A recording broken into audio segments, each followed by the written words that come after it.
And I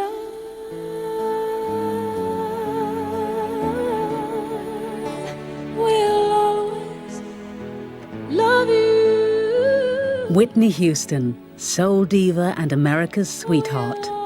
She had it all: wealth, fame, beauty, and an amazing talent. If Aretha Franklin's the queen of soul, then Whitney's the princess. You, my darling, you.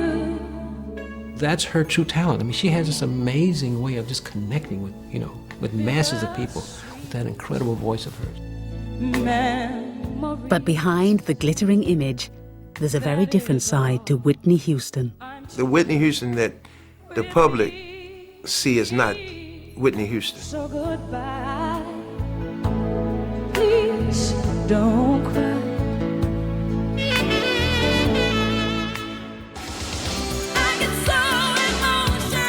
Whitney's life is full of contradictions. Born into America's black soul aristocracy, she became a white pop icon.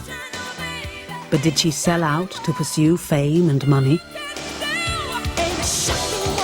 People kind of thought that she was more white identified than being black identified. Her innocent sex appeal was loved by millions, but she has been dogged by persistent rumors about her sexuality and her closeness to childhood best friend, Robin Crawford. All they had to do was give each other a look, and it would affect the other one's behavior.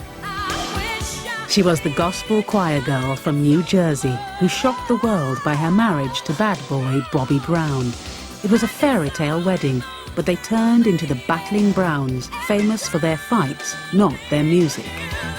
She turned from a little choir girl into very, very bad girl, so she was really rebelling on her history. And despite her once clean-cut image, rumors of ill health and drug addiction persist. She shocked and horrified the world by her skeletal appearance at the Michael Jackson concert, and the rumor mill went into overdrive. Trying to live up to all the hype that people put on her eventually turned around and it destroyed her. So what's the truth about superstar Whitney Houston, a woman with 7 consecutive #1 hits, arguably the most successful black artist ever? This is Whitney's story, how a perfect beginning turned into a real-life nightmare. But there is a public version of Whitney Houston's life that reads like an American fairy tale. Born in Newark, New Jersey, her family was poor but talented and would become part of America's soul music aristocracy. Whitney's pedigree is immaculate. Her first cousin is superstar Dionne Warwick. Her godmother is Aretha Franklin, and her mother is Cissy Houston, a respected gospel singer whose group, the Sweet Inspirations, backed the greats, from Elvis to Aretha. It was a sound that was just famous on many recordings at that time, and still to this day. For example, on many of the Aretha Franklin recordings, daydreaming and I'm thinking of you, daydreaming. That sound of like pop, but that soul, that Cissy Houston's Whitney's mother. You see what I'm saying? So Whitney's raised around that. That's in her blood. She's like a racehorse in that regard. Cissy's extraordinary gift was passed on to Whitney. This rare film shows what a powerful and beautiful voice Whitney had at the age of 12.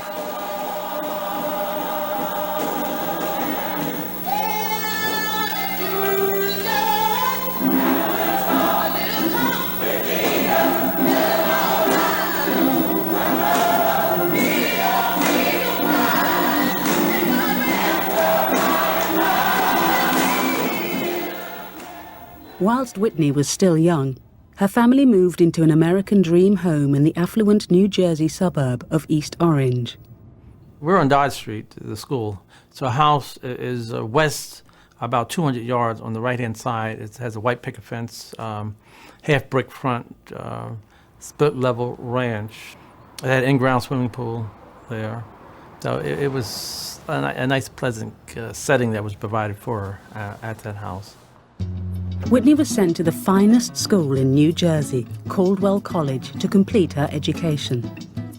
And while she was a student there, the fairy tale continued. A chance encounter with a boss of a New York modeling agency transformed Whitney into a teenage cover girl. I don't think she knew how beautiful she was. I don't think she was ever really so conscious of how beautiful she was. I think she was surprised that I stopped her in the hallway. I think she just accepted that we told her that she was very beautiful and that she could be a model. She did accept that. But it was Whitney's incredible voice that was to change her life forever. Arista A&R man Jerry Griffith was enthralled when he heard her sing with her mother at a New York club called 7th Avenue South. Whitney had her step-outs. When she stepped out to sing, she sang maybe like 3 songs, 3 incredible songs. One of which was Tomorrow. Tomorrow, tomorrow. And that was really the last song she did. And I was like totally wiped out. I couldn't believe that in a 2-year period she had grown to this incredible talent. And she was only 18 years old at the time. Whitney's fairy tale came true when she found herself signed to a major label, Clive Davis's Arista Records. He hired America's top producers to work on her first album. Narada Michael Walden was one of them. I was given a call from Jerry Griffith, and he was very excited by the idea of Whitney being the big new star at Arista Records. And it was a song they had found called How Will I Know?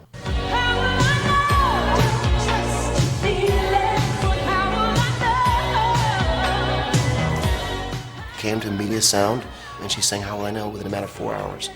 And I was very impressed at that time by how strong she was.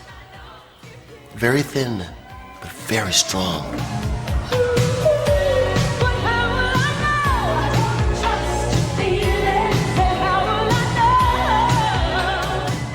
Rarely do you find a singer who's got so much control in the higher registers. You talk about a Barbra Streisand. Then, of course, later came a Mariah Carey. Of course, we know about Aretha Franklin. But Whitney is one of the true champions of really having control and strength in her high chest voice that can just send you crazy because it's so powerful.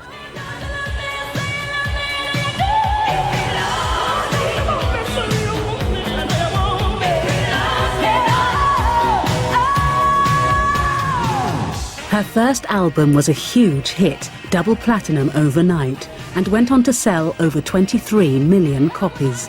Only 22 years old, and she'd made it. And now she was in demand all over the world.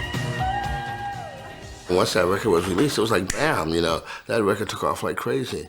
And there were immediate orders to get something for the UK, to get something for the Benelux countries, to get something for, whatever else. And then a video had to go with it.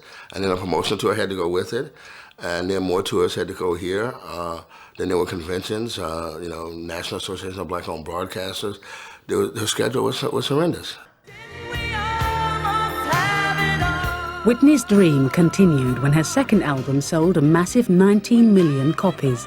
She had won all the major music awards, and by 1987, she was listed as the 3rd richest black entertainer in America. She created her own production company, putting all her family on the payroll. Now she was head of a multi-million-dollar empire, and she was loving every minute of it. That was a time when she was #1 on everything. Her record was way up there. Her whole outlook about the business was fresh and young, and she wanted to try everything. And, it was like, oh, all these people are coming to see me. How you get that first, like I said, she had this, this glow in her eyes. She was the fairy tale princess on top of the world with everything she'd ever dreamed of. The way you used to touch me felt so fine. In 1989, she went along to the legendary Soul Train Awards, just another award ceremony to Whitney. But she was in for a shock. The fairy tale was about to come crashing down around her. The Soul Train Awards are very important, especially to a black artist, because we all grew up watching Soul Train on Saturday mornings